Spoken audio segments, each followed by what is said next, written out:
Arewa 224 ku danna subscribe sannan ku danna alamar ƙararrawa domin sanar da ku sababbin shirye-shiryenmu. Mun gode.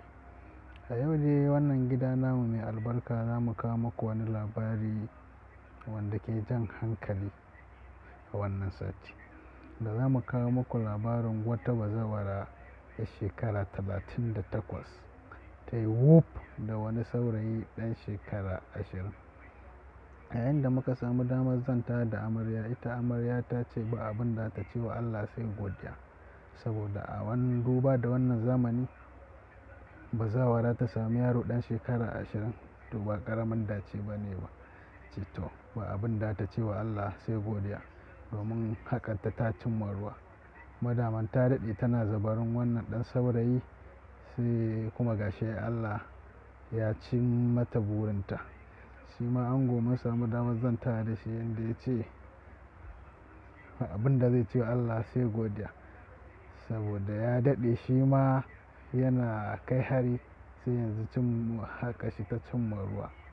Ya ce mutane masu cece-kuce sai su ta yi, shi dai addu'a kawai yake bukata, Allah ya ba su zaman lafiya, Allah ya ba su zuri'a ɗayyiba.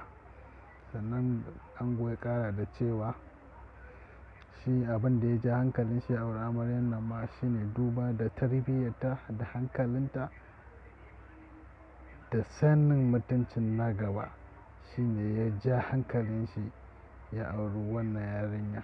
Kuma ya ce idan mutum ma dan ka duba tarihi, wannan ai kusan tarihi ne mai takan shi, kusan sunna suka raya, da manzon Allah sallallahu alaihi wasallama shi ma matar da ya aura ta farko ta girme shi. Don haka wannan ba wani abu bane ba, shi ba komai sai san barka. Domin samun wasu zafafan labarun, sahihan labarai, to ku biyo mu a Arewa 224, ku danna mana alamar subscribe sannan ku danna like, ku yi share domin samun sahihan labarai. Mun gode. Masabar labarai.